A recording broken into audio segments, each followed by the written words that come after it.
베드로전서 1장 14절에서 16절까지 우리 세 구절이니까 같이 한 목소리로 같이 합독해서 읽겠습니다. 너희가 순종하는 자식처럼 전에 알지 못하던 때에 따르던 너희 사욕을 본받지 말고 오직 너희를 부르신 거룩한 이처럼 너희도 모든 행실에 거룩한 자가 되라. 기록되었을 때 내가 거룩하니 너희도 거룩할지어다 하셨느니라. 아멘. 수협에 나오신 여러분들을 주님의 이름으로 환영하고 축복합니다. 베드로 전서 말씀을 통하여서 우리는 부활의 산소망 되신 예수 그리스도를 바라보며 이 세상 가운데 나그네와 같은 삶을 살아가야 된다라고 말씀을 드렸어요. 그리고 이제 구체적으로 이제 베드로는 우리가 받은 구원이 얼마나 값진 것인지, 얼마나 큰 하나님의 은혜와 사랑인지를 말씀을 통해 전했고, 또 이제는 구체적으로 나그네와 같은 삶을 살아가기 위해서 너희들이 로마의 압제와 핍박과 환난과 고통, 생계의 어려움 속에서도 믿음을 잃지 않고 하나님의 자녀답게 어떻게 살아가야 될 것인지 성경을 통하여서 구체적으로 실천 사항들을 말씀하고 있습니다. 지난 시간에는 13절에 마음의 허리를 동이고 또 예수 그리스도께서 나타나실 때에 주실 은혜를 온전히 바라보면서 살아가야 된다라고 말씀을 드렸어요. 그 두 번째 시간으로서 오늘 본문을 통하여서 구원받는 자로서 어떠한 모습으로 살아야 되는지를 우리에게 적극적으로 교훈하고 있습니다. 먼저는 약간 소극적인 태도로 우리에게 14절에 말씀하고 있어요. 너희가 순종하는 자식처럼 전에 알지 못하던 때에 따르던 너희 사역을 본받지 말아라. 전에 알지 못하였던 때, 전에 예수 믿기 전, 전에 하나님이 나의 구원자이심을 알지 못하였던 무지한 상태, 예수님을 믿기 전의 상태를 이야기하겠죠. 전에 알지 못했던 때에 따르던 사욕을 본받지 말아라. 너희들의 욕망, 욕심, 욕구를 본받지 말아라 라고 베드로는 권면하고 있습니다. 그러니까 예수 믿기 전의 상태를 우리가 한번 생각해 보면 여러분들은 어떻습니까? 자기 소견에 오른 대로, 자기 욕심대로, 자기 중심대로 살아갔던 삶이 바로 예수 믿기 전의 상태, 예수님을 알기 전의 상태인 것이에요. 그러니까 알지 못했기 때문에 죄가 무엇인지도 몰랐어요. 그러니 죄에 대해서도 무지했고, 또 죽음 이후에 어떠한 삶이 있는지도 몰랐고, 또 죄의 문제를 스스로 해결할 수 없는 존재인지도 몰랐어요. 디도서 3장 3절에 보니까 같이 한번 읽겠습니다. 우리도 전에는 어리석은 자요, 순종치 아니한 자요, 속은 자요, 각색 정욕과 행락에 종노릇한 자요, 악독과 투기로 지낸 자요, 가증스러운 자요, 피차 미워한 자였으나. 그러니까 전에도 예수 믿기 전에, 예수님을 알기 전에는 어리석은 자였대요. 그리고 순종하지 못하였던 자, 그리고 각색 정욕과 행락에 종노릇한 자, 악독과 투기, 가증스럽고 서로를 미워하고 욕심대로 시기하고 질투하고 서로를 속이고 이러한 상태, 예수 믿기 전에는 이러한 상태였단 말이죠. 그러나 어떻다는 것이에요? 너희들이 구원의 은혜를 받고 하나님의 자녀가 되고 영원한 기업을 물려받았고 하나님의 영광과 존귀와 칭찬을 받을 너희들, 주실 은혜를 바라보면서 너희들이 전에 예수 믿기 전에, 구원 받기 전에 그 무지했던 상태의 삶에서 벗어나라는 것이에요. 이스라엘 백성들이 애굽 땅에서 어떤 삶을 살았습니까? 노예의 삶을 살았어요. 자유가 없었습니다. 노예로서 비참한 인생을 살아갔죠. 그러나 하나님께서 모세를 통하여서 출애굽하고 약속하신 젖과 꿀이 흐르는 가나안 땅을 하나님이 가게 하셨죠. 그 이스라엘의 역사를 보면 하나님께서 이스라엘 백성들에게 요구하신 삶이 무엇인지 아십니까? 애굽 땅의 풍속들을 따라 살아서도 안 되고 새롭게 들어가는 가나안 땅의 풍습들도 따라서 살아서는 안 된다라고 하나님께서 말씀하셨어요. 오히려 너희는 내가 구별된 자로서 내가 너희를 지명하여 불렀나니 나는 너희의 하나님이 되고 너희는 나의 백성이 되어서 너희가 과거의 애굽의 생활의 습관들과 앞으로 들어갈 새로운 땅에 신기하고도 처음 보는 그 가나안 땅에 젖어들어서 살아가는 것이 아니라 오직 하나님의 말씀에 따라서 살아가야 된다라고 명령하셨습니다. 구별된 삶을 살아야 된다고 말씀하셨어요. 그러나 이스라엘 백성들이 어땠습니까? 광야에서 이스라엘 백성들은 애굽의 노예 생활을 떠올랐어요. 그리고 생각했어요. 출애굽기 16장 3절에 우리가 애굽 땅에서 고기 가마 곁에 앉아있던 때와 떡을 배불리 먹던 때에, 광야 생활을 하니까 불편한 거예요.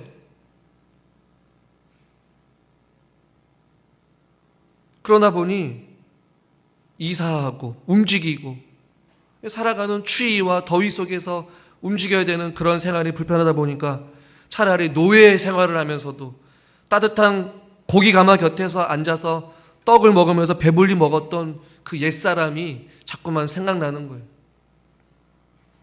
민수기 11장 5절에도 우리가 애굽에 있었을 때 값없이 생선과 오이와 참외와 부추와 파와 마늘들을 먹은 것이 생각나거늘.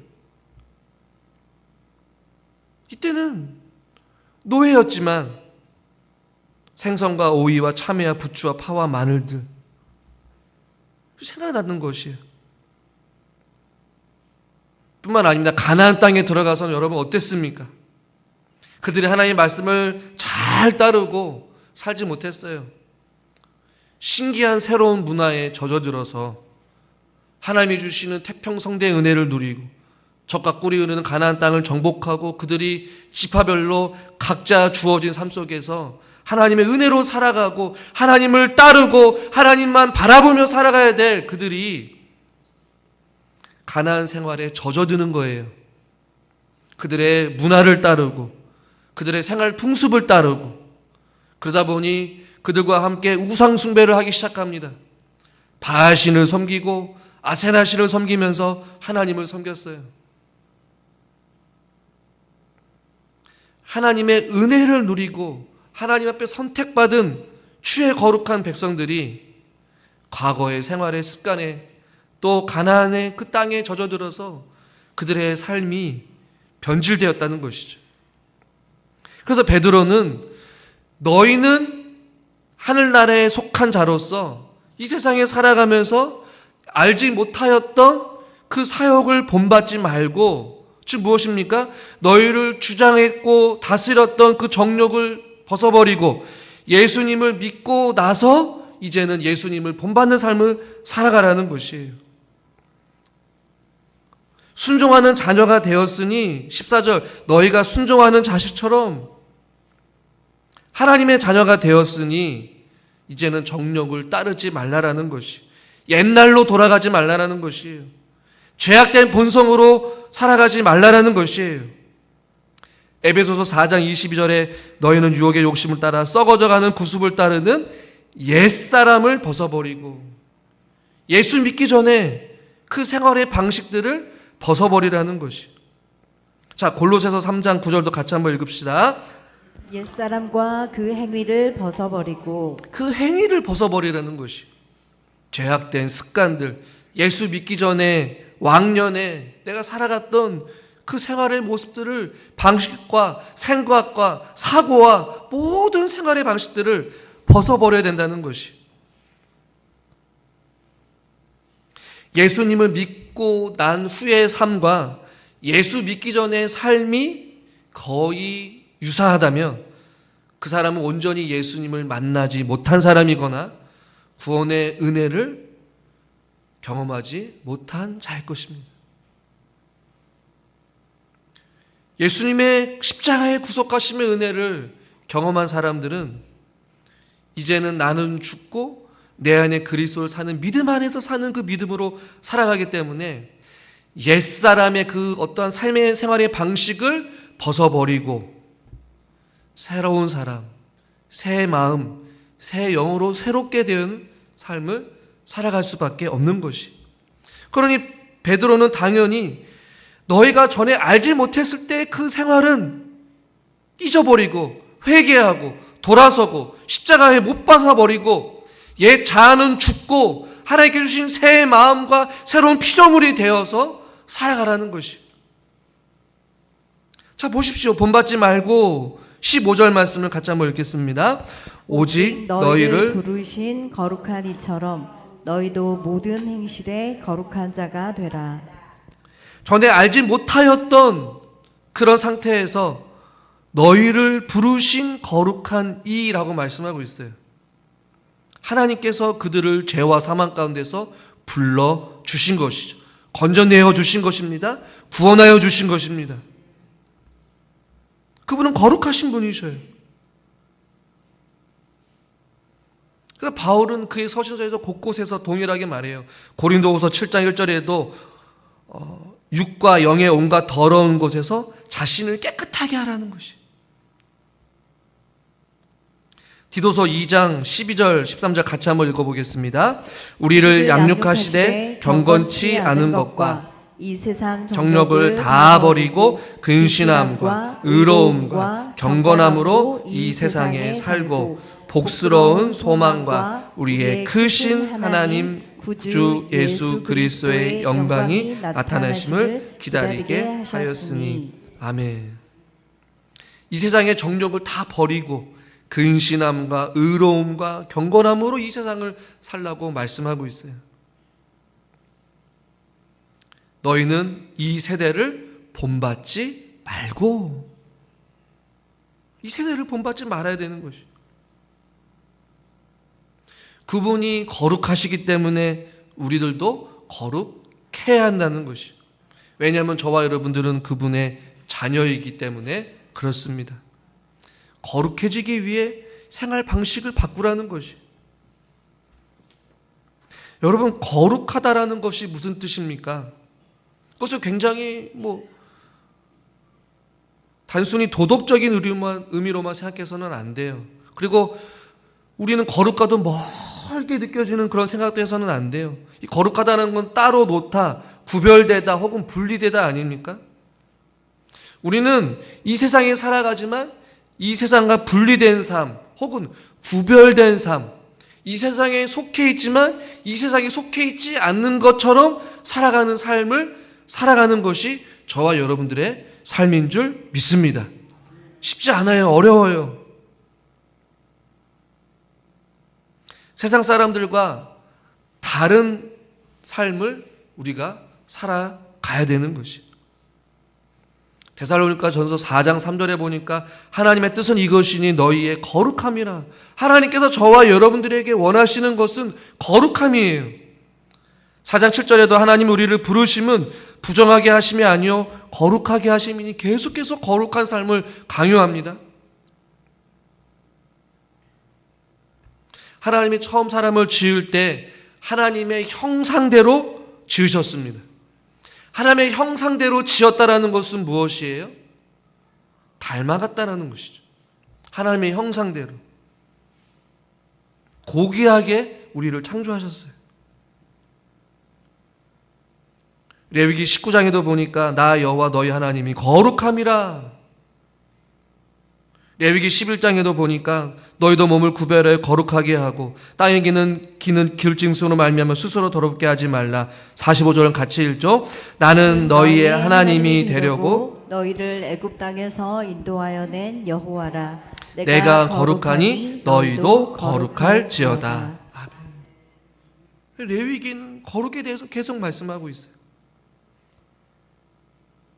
이 거룩하다라는 말이 조금은 우리에게 좀 거리감이 느껴지고 어렵게 느껴진다고 한다면 이것이 신약으로 와서 동일한 언어로 온전함으로 바꿔서도 표현할 수 있습니다. 예수님께서 마태복음 5장 48절 그러므로 하늘에 계신 너희 아버지의 온전하심과 같이 너희도 온전하라. 하나님의 형상을 회복하는 거예요. 죄로 인하여서 얼그러지고 더럽혀지고 찌그러지고 허물어진 그 하나님의 형상을 다시 한 번 더 회복되어지는 것, 다시 한 번 더 재건하는 것, 다시 한 번 더 온전해지는 것, 다시 한 번 더 회복되어지는 역사가 일어나게 될 줄 믿습니다. 원래 창조했던 그대로 모습으로 돌아가라는 것이죠. 그래서 오늘 15절에 거룩하신 이처럼 너희도 모든 행실에 거룩한 자가 되라 라고 명령하고 있습니다. 그 거룩의 영역이 어디예요? 범위가 어떻습니까? 모든 행실이라고 말씀하고 있어요. 어떤 사람은 교회 안에서만 참 신실하게 살아가는 사람들이 있습니다. 그러나 교회 바깥에서는 세상 사람들과 동일하게 살아가는 사람들도 있습니다.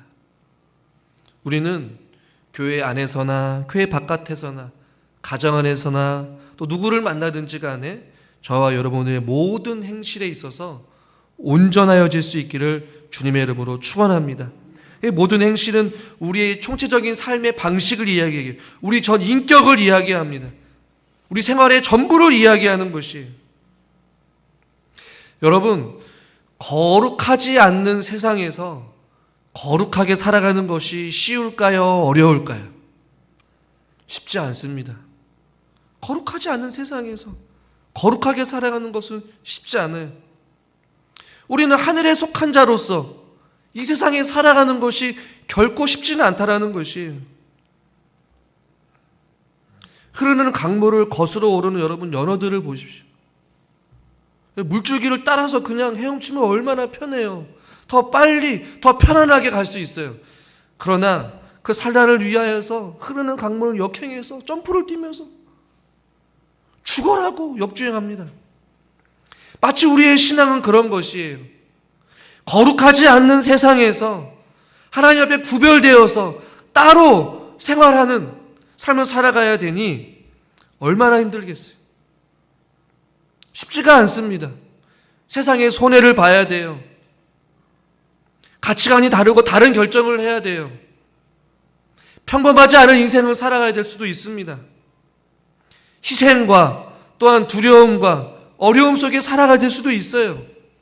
믿음을 지키기 위하여서 강을 거스러 오르는 그런 수고와 그러한 노력과 그런 헌신과 희생의 삶을 우리는 살아가야 되는 것이죠. 주님이 그것을 원하시고 있어요. 가만히 있는다라고 해서 우리가 거룩해지지 않습니다. 우리의 본성 자체는 죄악된 본성을 가지고 태어나 있어요. 가만히 있으면 우리는 타락합니다. 옛사람으로 돌아갑니다. 편안한 길을 선택합니다. 넓은 문으로 가려고 합니다. 쉬운 길을 가려고 합니다. 편한 방법을 선택해요. 그러나 성경은 우리들도 하여금 넓은 길로 가라고 말씀하지 않아요. 쉬운 길을 우리에게 알려주지 않습니다. 우리에게 알려주는 길은 하나님께서 요구하시는 생명의 길, 거룩한 길, 십자가의 길을 우리에게 알려주시고 그 길을 걸어가라고 말씀하십니다. 그러니 주님과 같이 온전해지기 위하여서 우리는 끊임없이 죄와 싸워야 합니다. 자기를 부인하는 삶이 날마다 있어야 되는 것이죠. 여러분이 짊어져야 될 그 자기 십자가를 지고 있어야지만이 주님을 따를 수 있다라고 성경은 말씀합니다. 주님을 따르는 삶이 결코 쉽지 않습니다. 오늘 하루 우리 여러분들이 살아가면서 얼마나 많은 생각들이 여러분들을 사로잡고 여러분들에게 하나님과 멀어지게끔 사단의 끊임없는 공격들이 우리 가운데 있습니다. 자, 여러분의 영혼은 오늘 평안하셨습니까? 여러분의 영혼은 오늘 안전하셨습니까? 그러면 감사한 것이죠. 저도 하루에도 수십 번씩 온갖 생각들이 나를 사로잡고 염려하게 하고 두렵게 하고 세상을 바라보게 하고 우리 삶의 모든 영역에 있어서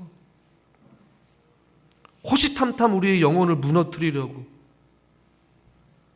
하는 그러한 세상 속에서 주님과 같이 온전하여지고 모든 행실에서 거룩해지는 삶은 참으로 어려운 삶인 것이.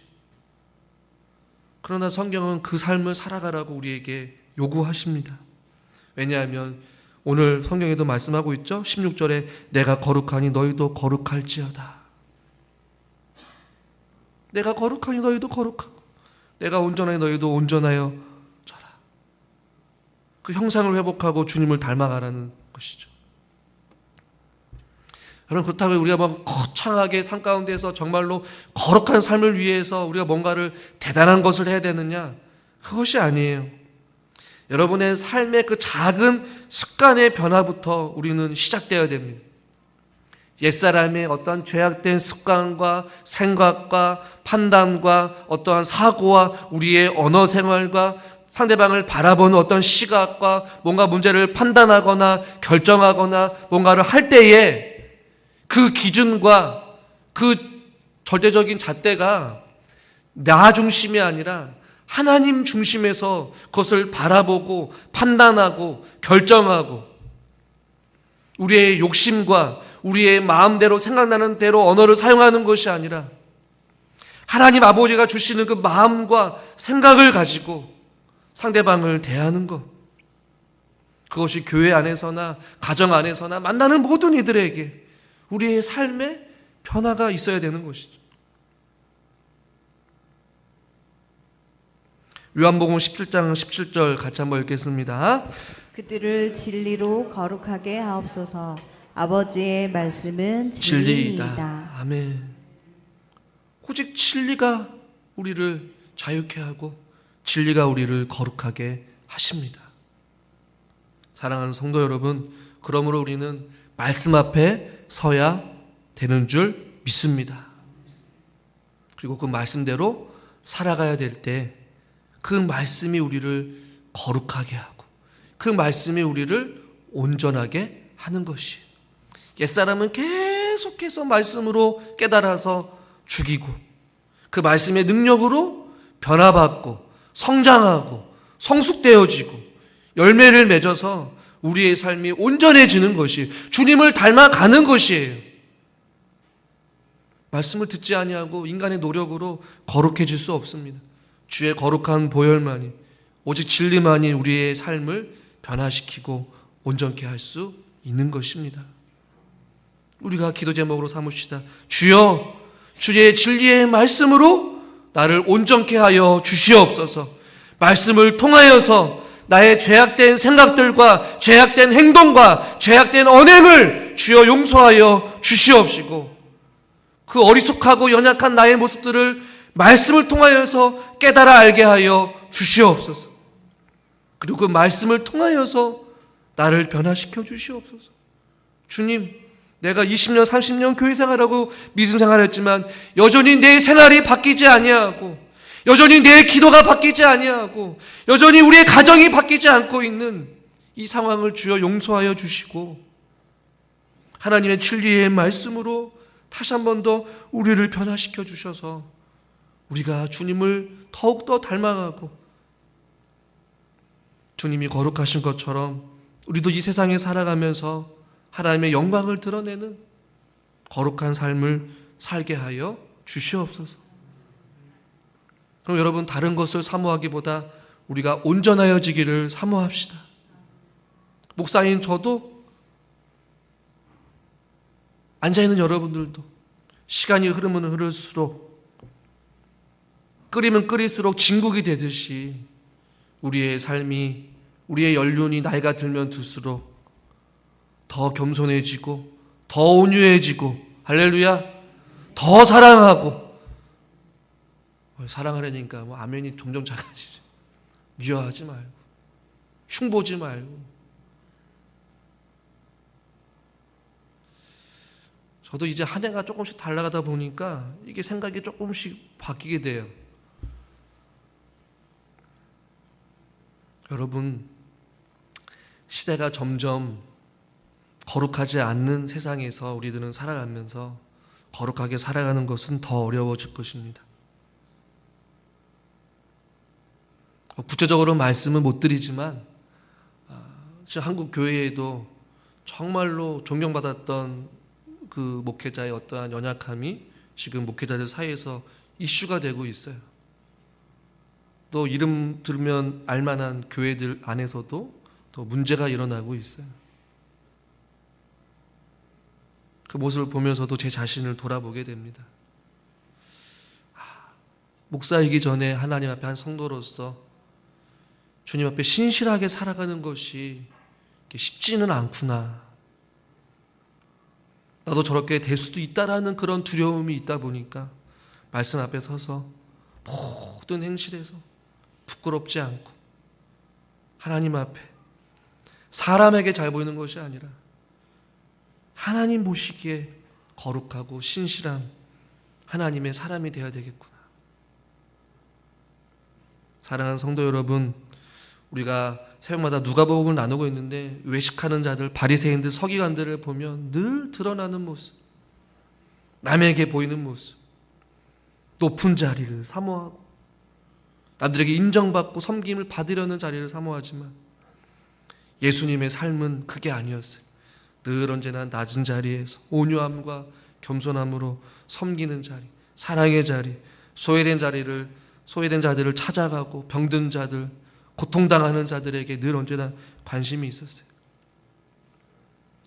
우리의 생각과 우리의 시각이 어디로 향했는지 한번 되돌아봅시다. 그리고 우리의 영원한 삶에 대해서 묵상하며 또 주님이 거룩하신 것처럼 저와 여러분들도 온유와 겸손함으로 주님을 닮아가는 저와 여러분 모두가 될 수 있기를 주님의 이름으로 간절히 축원합니다. 하나님 아버지, 예수님을 알기 전에 또 예수님을 믿기 전에 욕심과 또 정욕대로 살아갔던 그 삶을 본받지 말고 오직 우리를 부르신 이처럼 우리도 모든 행실에 있어서 거룩한 삶을 살게 하여 주시옵소서. 우리의 모든 행실이 주님을 닮아가기를 소망합니다. 시간이 지나면 지날수록 더욱더 주님을 닮아가는 모습들이 우리 가운데 있게 하여 주시옵소서. 예수님의 이름으로 기도드리옵나이다. 아멘.